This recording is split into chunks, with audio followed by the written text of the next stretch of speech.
अमरावती शहरात विना परवानगीने लावलेले जाणारे राजकीय बॅनर पुन्हा एकदा चर्चेचा विषय ठरत आहेत। सत्ताधारी पक्षांच्या पदाधिकाऱ्यांसह अनेक संघटनांनी शहरात शेकडो बॅनर लावलेत, ज्यावर मनपा परवानगी नव्हती।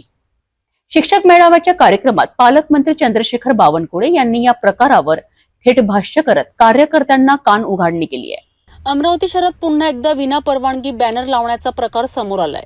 शनिवारी छत्रपती शिवाजी महाराज सभागृह, गाडगेनगर, पंचवटी चौकात आयोजित शिक्षक मेळाव्यानिमित्त भाजप नेते चंद्रशेखर भोयर यांच्या समर्थकांनी मोठ्या प्रमाणावर शहरभर बॅनर लावलेत।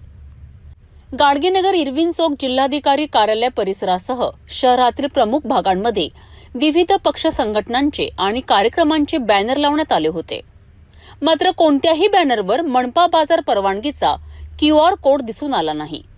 शुक्रवारीच मनपा अतिक्रमण आणि परवाना विभागाने विना परवानगी लावलेले अनेक बॅनर जप्त केलेत। तथापि शनिवारी पुन्हा त्याच भागात नवीन बॅनर लावल्या गेल्याचे दिसून आलेत। रस्त्यांच्या दुतर्फा वाकलेले बॅनर अपघाताला निमंत्रण देत होते, ज्यामुळे नागरिकातून संतप्त प्रतिक्रिया उमटत होत्या।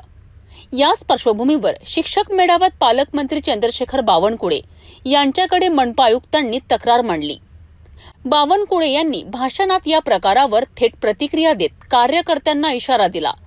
यावेळी बावनकुळे म्हणालेत की शहरात कोणत्याही राजकीय कार्यकर्त्यांनी विना परवानगी बॅनर लावू नयेत। आता मनपा आयुक्त कोणाकोणाचे बॅनर काढतो ते बघू। बावनकुळे यांनी स्पष्ट केलंय की आता अमरावतीत होर्डिंग्स आणि बॅनर परवानगीनेच लावले जाणार आहेत आणि त्या संदर्भात मनपा प्रशासनाला निर्देश देण्यात येणार आहे। शहराचं सौंदर्य आणि नागरिकांची सुरक्षितता बॅनर लावण्यापेक्षा अधिक महत्त्वाची आहे। पालकमंत्र्यांनी याबाबत स्पष्ट भूमिका घेतल्यानंतर आता पाहावं लागेल की मनपा प्रशासन यावर कितपत कारवाई करतं आणि नियम तोडणाऱ्यांवर खरंच वचक ठेवतो का।